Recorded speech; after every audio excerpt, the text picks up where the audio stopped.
नमाज इस्तिस्का के चंद मुस्तहब्बात अमल।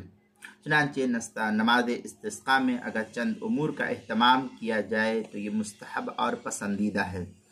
पहले ये कि जब इस्तिस्का की ज़रूरत नागुज़ीर हो तो इमाम नमाज इस्तिस्का से पहले लोगों को 3 रोज़ा रखने और तौबा इस्तिग़फ़ार करने का हुक्म दे।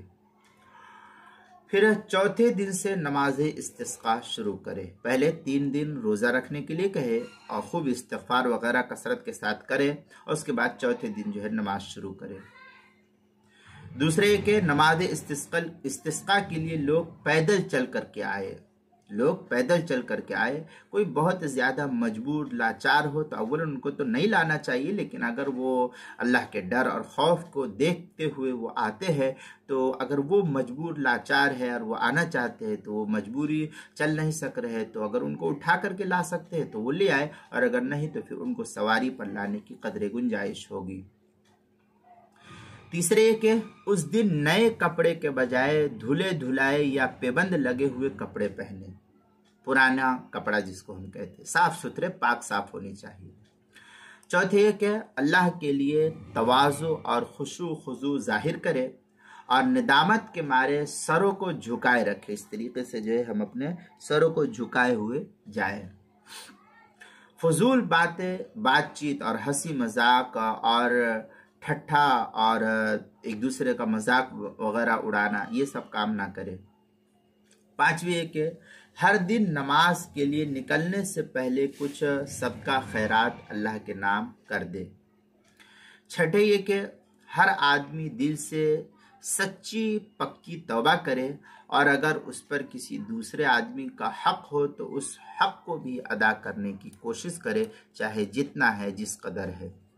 सातवीं सूरत ये हाल है कि तमाम मुसलमानों के लिए मग़फ़िरत और अफ़ू व दरगुज़र की दुआ करे, माफ़ी की दुआ अल्लाह ताला से मांगे। आठवें ये कि अपने कमज़ोर और बूढ़े और बच्चों को आगे रखे और उनसे दुआएं करवाएं। बूढ़े हैं, बच्चे हैं, उनसे दुआएं करवाएं कि अल्लाह ताला को, बूढ़ों को देख करके अल्लाह ताला खुद कहता है कि मुझको शर्म आती है, और बच्चे ये नादान है तो अल्लाह के सामने देख करके अल्लाह को तरस आएगा। तो इस तरीके से बच्चे और बूढ़े को आगे रखे और उनसे दुआएं करवाएं और उनके वसीले से दुआ मांगने की कोशिश करे। नौवीं ये कि छोटे बच्चों को अपनी माँओं से जुदा कर दे। छोटे बच्चे जो है उनको अपनी माँओं से जुदा करें ताकि उनके आहो बुका गिरिया वजारी से माहौल रिक़त आमोज हो जाए और उस वक्त जो है उनकी आहो बुका को देख करके अल्लाह ताला जो है अपने बंदे पर रहम फरमाए।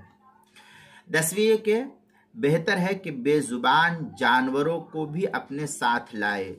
बेजुबान मतलब जो गूंगे है, इंसान के मुकाबले में बोल नहीं सकते, जैसे बकरा बकरी गाय बैल भैंस, ये सब जो जानवर होते हैं तो इनको भी अपने साथ ले आए ताकि वो अल्लाह की रहमत की तरफ मुतवज्जे होने का ज़रिया बने।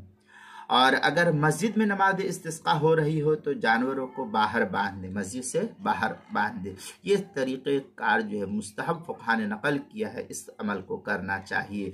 चुनांचे फतवा शामिया में है वयस्तहिब्बु लिल इमाम अय्यामुरुहुम बिसियाम सलासति अय्याम। इस तरीक़े की इबारत जो है नक़ल की है अल्लामा शामी ने दुर्र मुख्तार मा शामी, जो ज़करिया बुगडी देवबंद का हिंदी नुस्खा उसकी 3री जिल्द सफ़ा 72, और तहतावी अला मराक़िल फ़लाह जो कराची का छपा हुआ नुस्खा उसकी सफ़ा 300, तहतावी अला मराक़िल फ़लाह जो हिंदी नुस्खा है अशरफी बुक डिपो देवबंद का छपा हुआ उसके सफ़ा 550, किताबुल मसाइल पहली जिल्द सफ़ा 507 और 508 पर भी इसको नकल किया गया है।